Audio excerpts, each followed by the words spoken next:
Facing a financial mental block, financial expert Robyn Thompson is going to help us identify them and clear them. Good morning to you. Good morning, Annette. So lots of times our attitudes about money and finances, they're kind of deep-rooted, aren't they? It's almost like how our family dealt with them. Absolutely. And when you think about money, it really is about your personal relationship to money and your personal finances. And as an advisor, I can easily tell you these are the things that you must do to have a solid foundation for financial information and a plan. And that's to put a plan together and to take on less debt and to invest more into the future. But often what is not so easy to see are some of those roadblocks that keep us from being able to make those decisions. So as soon as we can identify some of those, we can move them out of the way and start to have some more control and confidence when it comes to our finances. Let's start with fear. I know, fear, right? It's just that word in and of itself, right? And that fear. And, doubts and fears are major stumbling blocks in all parts of our life. But when it comes to your finances, they come up as different sort of things that maybe you've heard from the past, or maybe sayings that you use, such as, I'm not great with money, or I'm bad at math, or all of these different things that you tell yourself around why you behave with your money. And the simple fact is that it's not true. Anyone can put together a budget. You put together all of your income, all of your expenses. What's left at the end is either in the red or it is in the green, and then you can make some different decisions. Spreadsheets do this for you. So move the fear away and just start to realize that you have some control over this. And realize that you don't have to be perfect at this. Perfection is another hurdle. Yeah, when it comes to finances, and that nothing is ever perfect. I mean, the stock market is messy as an example. Last year we saw the markets fall. This year we're seeing the stock markets rise.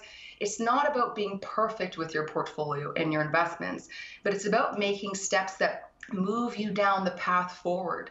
So when you're looking at putting an investment portfolio together, look for what is your risk tolerance, which means how much loss can you take if the markets fall? And then how much risk are you willing to take in order to receive some return? So don't expect to have a perfect blend of a portfolio. You just need to start. So no one's perfect. No one expects you to be perfect, but you need to start. Right. And you need to start now, because procrastination is another thing. Thinking about, oh, well, I'll wait till I get my income tax back. I'll wait till this. I'll wait till that. You've got to start now, whether it's paying down debt or saving. And that's exactly, the two things are exactly that. Procrastination is the thief of wealth, literally.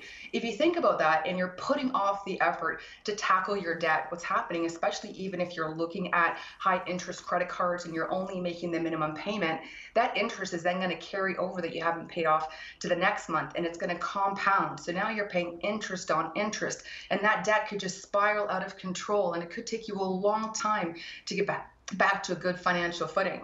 Same goes with savings. If you're not investing even just a little bit at a time, you are delaying the fact that you can make money on top of your money, on top of your money. And time is that amazing factor that you've got for your money to grow. So, take the procrastination away, because it robs you of your wealth. And a lot of times we end up sabotaging ourselves, sabotaging our finances. Sabotage. Don't you just love that word? Yeah, sabotage, it's strong. Right? I know. But when you come to your finances, we often do that. We start to understand, what are our limiting behaviors and beliefs we have around our money? And when you think about them out loud, people start to wonder, where did these beliefs come from? And often they come from your childhood. They come from how you were raised with money, your relationship around money based on how your parents felt about money. And your money behaviors are set by the time you're the age of 7 in most parts. So it's about understanding, how do you relate to money? Some people are afraid to open up their bills.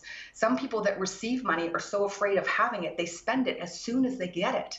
So when you start to understand some of those blocks that you have, recognize them, because when you have knowledge, that replaces fear, and then you can move those blocks aside. And when you do that, then you start to have some power and control, and you can start to think about life in a different way and rewrite your story. It's your money. You get to say how it goes. Okay, great tips from you as always, Robyn. Robyn Thompson from Castle Mark Wealth. We'll get all your links to your socials up on our website at chch.com. Thanks very much, and nice to see you again. It's so great to see you. Have a good day.